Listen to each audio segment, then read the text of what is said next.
Okay, today we're going to talk about Martin Luther King.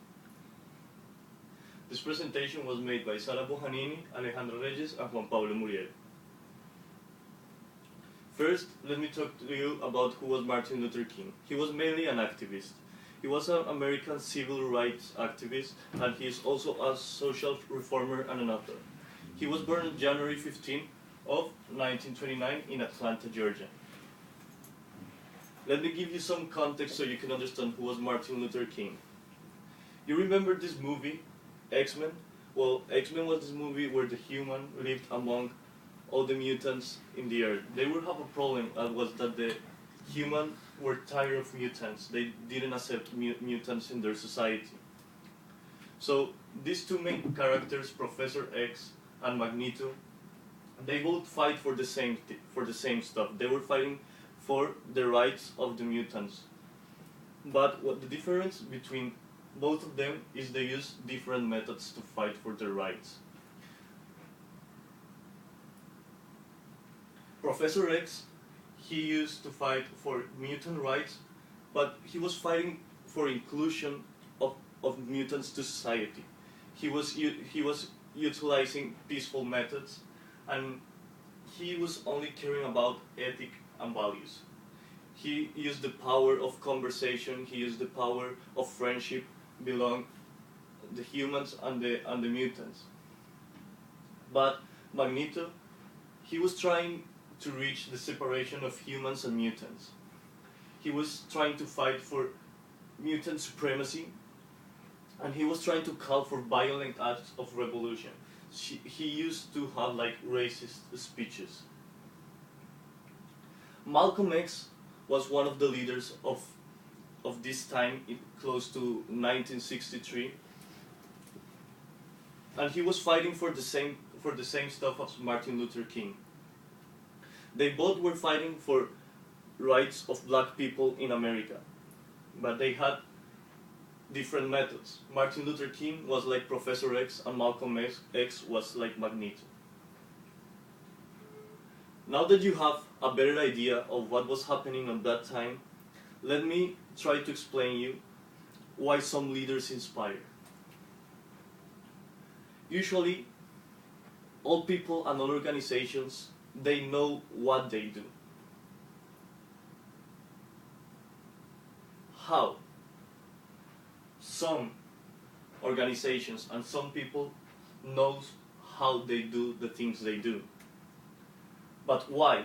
Why is the most important thing? Just few organizations and few persons knows why they do what they do. And this is really important because this is how usual and normal people and normal organizations work, thinking what, how, and why.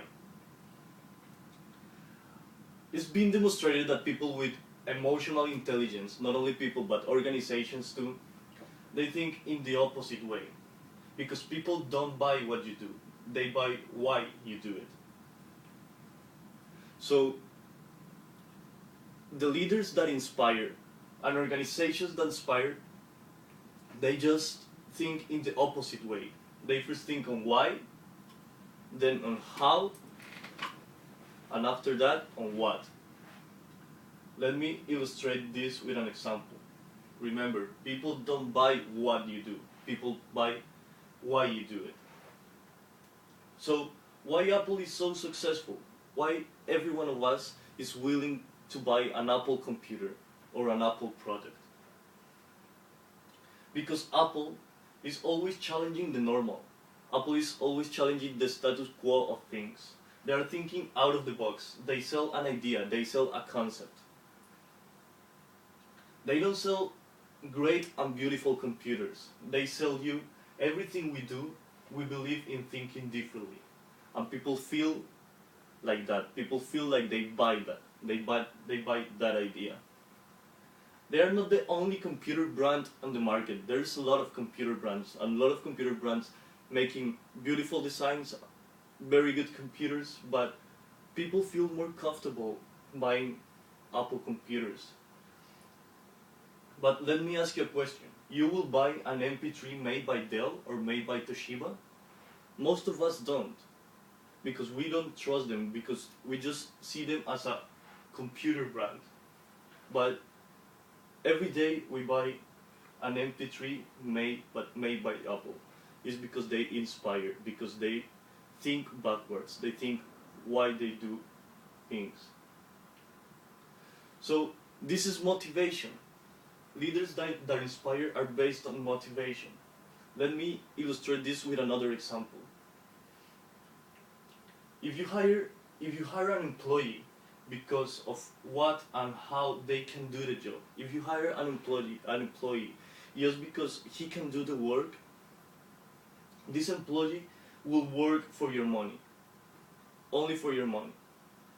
But if you hire someone who believes on what you believe, if you hire someone who believes on the ideas of your organization, this person will sweat working for your idea, not for you. He will work for your cause because he or she believes in that. So that's what happened in the I Have a Dream speech. Martin Luther King made one of the most impressive speech in the whole world with this name, I Have a Dream speech. 250,000 people went to the Washington Mall with no invitations, no Facebook, no emails, anything. They just went there because they believed what Martin Luther King believed, because he inspired them, because they were there not because of what, they were there because of why. He was not the only oppressed black guy in America. There was a lot of people oppressed. He was not the only good orator and the good speaker in America in that time. But what happened with him? He had self-esteem and he has motivation. He has like the leadership that none of them had. So he didn't say what people should change. He went around saying what he believed. He didn't have a speech, I have a plan. He had a speech, I have a dream. That's why people follow him. So let me ask you something.